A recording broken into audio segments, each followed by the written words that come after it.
जय हिंद दोस्तों। देखिए ये जादव साहब का प्लॉट है, 20 फीट बाई 35 फीट का है, साउथ फेसिंग है। तो उनकी राय थी कि पश्चिम बाजू में उनका कोस निकला हुआ है। तो कोस के बारे में उन्होंने पूछा था, तो वो कोस के बारे में लास्ट में आपको जानकारी दे दूंगा। ये कोस का क्या करना है, ये भी यूज़ में लाना है हमें। तो ये कैसे यूज़ लाएंगे अभी हम बाद में देखेंगे। तो पहले तो ये देखिए कि ये जो प्लॉट है 20 फीट बाई 35 फीट का है, इसमें हमें दो प्लॉट बना दिए हैं। एक प्लॉट आगे से बना दिया है और पीछे दूसरा प्लॉट बना दिया है, उसमें 1 BHK निकाला हुआ है। और आगे के प्लॉट में हमें एक शॉप निकाला है और स्टेयरकेस बना दिया है, और दोनों प्लॉट के बीच में एक बाथरूम बना दिया है पूर्व की साइड में, और पश्चिम की साइड में एक टॉयलेट बना दिया है। तो वो भी सुविधा बन गई। लेकिन ये दो जगह बनाने का कारण यही कोस का कारण है, कोस की वजह से दो जगह बना दिया है। और वास्तु के अनुसार अपना घर बन जाएगा। तो ये कोस के बारे में लास्ट में पूरी जानकारी दे दूंगा, वो कोस का कैसा यूज़ करना है। पूरा वीडियो देखिए, वीडियो छोटा है, स्किप मत कीजिए। और आपको कोर्स के बारे में भी जानकारी मिल जाएगी। और अगर आपका भी छोटा प्लॉट बड़ा प्लॉट कोई भी साइज़ का प्लॉट होगा, पूर्व मुखी उत्तर मुखी पश्चिम मुखी या दक्षिण मुखी, तो आपके लिए भी बहुत सारे प्लान मेरे चैनल पे मिल जाएंगे। ऑफिस, पार्किंग, पूजा घर, पूरा आपको वास्तु के अनुसार बनाए हुए प्लान मिलेंगे। चलिए अभी प्लान की तरफ चलते हैं। ये जादव साहब की राय थी कि पश्चिम बाजू में उनका कोस है। इसीलिए हमें क्या किया कि अभी ये जो प्लॉट है 20 फीट बाई 35 फीट का, इसमें क्या किया कि ये 13 फीट का 13 फीट पे हमें दो टुकड़ा कर दिया इसका। और यहाँ से क्या किया आगे, या आगे में एक शॉप बना दिया 8 फीट बाई 8 फीट का। उसके बाद में ये शॉप से यहाँ एंट्री दे दिया है पीछे से। और दूसरे बाजू में ये 10 फीट बाई 8 फीट की जगह है, इसमें हम स्टेयर निकाल दिया। तो स्टेयर भी कैसे निकला है देखिए। हमें इस स्टेयर के नीचे पार्किंग दिया हुआ है। ये पार्किंग में आने के बाद भी हम यहाँ से ये 3 स्टेप दिया हुआ है गृह प्रवेश करने के लिए। तो यहाँ से हम यहाँ जब प्रवेश करने को आएगा तो यहाँ से स्टेयर स्टार्ट होता है। यहाँ से स्टेयर स्टार्ट करने का कारण ऐसा है कि ये स्टेयर के नीचे हमें पार्किंग को लिए यूज़ करना है, इसलिए स्टेयर यहाँ से स्टार्ट किया है। और यहाँ एक क्रॉस टप्पा भी दिया हुआ है, यहाँ से हम सीधा स्लैब के ऊपर चले जाएंगे। और ये जो टप्पा दिया हुआ है, राइज़र दिया हुआ है, इसका ट्रेड 9 इंच का दिया हुआ है। और राइज़र हाइट उसका 6 इंच का दिया हुआ है। और ये स्टेयर 2.5 फीट का चौड़ा है। स्टेयर भी छोटा बनाया हुआ है, तो जगह के हिसाब से हम स्टेयर बनाया हुआ है। लेकिन हम यहाँ से आने के बाद में यहाँ से अगर ऊपर चले जाते हैं तो ये स्टेयर बिल्कुल ऊपर स्लैब की तरफ चला जाएगा।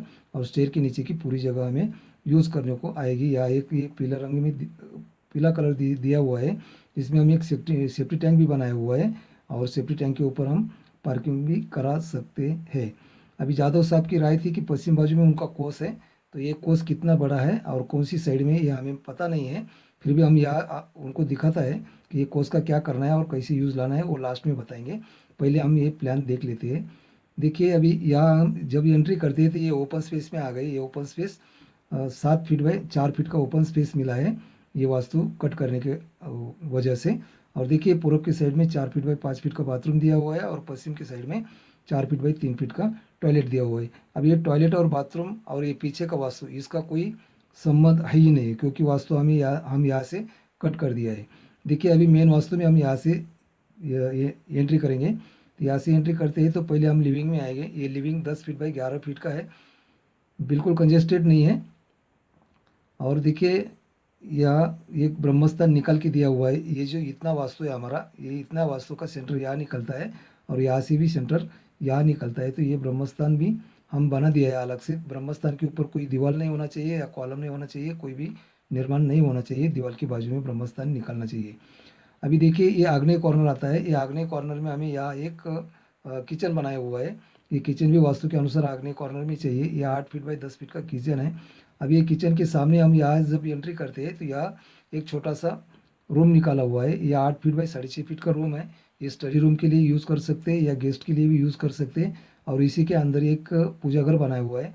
ये पूजा घर 3 फीट बाई 5.5 फीट का पूजा घर दिया हुआ है। ये ईशान्य कॉर्नर है, पूजा घर ईशान्य कॉर्नर में होना चाहिए। और ये पूजा घर के सामने ये जो 3 फीट बाई 2 फीट का डक दिया हुआ है, ओपन स्लैब है इसमें। ये यहाँ ओपन स्लैब रख के हमें क्या किया है कि यहाँ से एक बेड के लिए एक 3 फीट की विंडो निकाला हुआ है। और ये स्टडी रूम के लिए भी यहाँ से एक वेंटिलेशन दिया हुआ है 2 फीट का।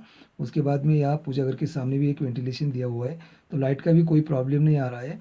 किचन के लिए भी ये बाथरूम के पास से एक विंडो दिया हुआ है, और लिविंग के लिए भी ये संडास के बाजू में से एक विंडो दिया हुआ है और या ओपन स्पेस रखा हुआ है, तो लाइट का कोई प्रॉब्लम नहीं, क्योंकि तीनों साइड अदर प्रॉपर्टी है, और अदर प्रॉपर्टी होने के कारण हमें हर एक रूम में लाइट की सुविधा होनी चाहिए था, इसीलिए वेंटिलेशन और विंडो अंदर के अंदर ही हम बनाया हुआ है। तो आपने लाइट का भी कोई प्रॉब्लम नहीं आएगा, वेंटिलेशन का भी कोई प्रॉब्लम नहीं आएगा। और देखिए लास्ट में ये वायवे कॉर्नर है, वास्तु के अनुसार ये वायवे कॉर्नर में हम 9 फीट बाई 10 फीट का एक बेड बनाया हुआ है। और देखिए बांधकाम करते समय हमने ये 6-9 इंच का बांधकाम दिया हुआ है, आउटर साइड पूरा 9 इंच का बांधकाम दिया हुआ है, और ये इनर साइड का जो बांधकाम है ये पूरा 6 इंच का बनाया हुआ है। तो आपका 20 बाई 35 का ये पूरी जगह एक्वायर हो गया। उसके बाद में चलिए अभी कोस के बारे में सोचते हैं। देखिए ये अभी जादव साहब ने बताया था कि पश्चिम बाजू से कोस है। अब ये पश्चिम बाजू का कोस है, लेकिन कैसे है मालूम है क्या, ये दक्षिण से 20 फीट और पश्चिम से उत्तर से 22, 23, 24 फीट कुछ तो भी होगा, उनके हिसाब से उनको मालूम होगा, मेरे को मालूम नहीं है, फिर भी आपको बताता हूँ। अगर ये कोस ऐसा है और पश्चिम से अगर ज़्यादा है, उत्तर से अगर ज़्यादा है, तो देखिए ये वास्तु हमें कट करने का कारण ही वही है। यहाँ से देखिए अभी ये वास्तु क्या करना है हमें, अगर यहाँ अपना 2 फुट जगह है तो ये इतना ही वास्तु हमें 2 फीट बढ़ाना है, और यहाँ भी 2 फीट बढ़ा लेना है, तो हमारा ये लिविंग भी बढ़ जाएगा और बेड भी बढ़ जाएगा। अगर समझो कि कोस इस तरफ है, दक्षिण की तरफ अगर ये कोस है, अगर ये कोस होगा तो ये वास्तु को कुछ बढ़ाना नहीं है, क्योंकि इसका कॉर्नर यहाँ टच हो गया है। लेकिन हमें ये आगे का वास्तु बढ़ा सकते हैं। आगे का वास्तु हमें क्या करना है कि यहाँ से बढ़ा लेना है, ये कॉलम जो है ये कॉलम यहाँ ले लेना है, और यहाँ ब्रैकेट के ऊपर ही इसका 6 इंच का बांधकाम दे देना है, और तो ताकि अपना टॉयलेट भी बन जाएगा। या तो टॉयलेट इधर ही रहने दीजिए, ये कॉलम आगे ले लीजिए, और ये जो हमारा शॉप है, ये शॉप 1 फीट बढ़ता है कि 1.5 फीट बढ़ता है, देखिए जितना बढ़ेगा उतना ही बढ़ाइए, उतना ही जगह आगे एक्वायर करिए। इतना जगह हम एक्वायर कर लेते हैं, तो उसके बाद में जितना भी 1 फीट का कोर्स रहेगा या आधा फीट का कोर्स रहेगा, तो उसको छोड़ दीजिए अपने बाजू वाला के साथ में। वो कोस से हमें कोई लेना देना नहीं है। लेकिन अगर ये कोस अगर ज़्यादा है, पश्चिम की तरफ अगर ये कोस ज़्यादा है, 4 फीट का 5 फीट का कोस अगर आता है, 20 के अलावा अगर यहाँ 5 फीट की जगह बढ़ जाती है, तो ये वास्तु के बाहर हम यहाँ टॉयलेट निकाल सकते हैं, बाथरूम निकाल सकते हैं, वॉशिंग प्लेस बना सकते हैं। तो या बाजू में हम कंपाउंड भी बना के ले सकते हैं, कंपाउंड बना के इसके अंदर हम टॉयलेट, बाथरूम, वॉशिंग कुछ भी बनाएंगे तो ये वास्तु के बाहर चला जाएगा, तो ये वास्तु के ऊपर उसका कोई दुष्परिणाम हमें मिलने वाला नहीं है। जैसे कि ये वास्तु के बाहर हमने ये टॉयलेट यहाँ बना दिया है, तो वास्तु के अनुसार भी सही आता है, और फिर भी वास्तु के बाहर है, ये बाथरूम भी वास्तु के अनुसार सही है, सही जगह है, लेकिन वास्तु के बाहर होने के कारण हमें इसका भी कोई दुष्परिणाम भुगतना नहीं पड़ेगा। आज के लिए इतना ही, धन्यवाद।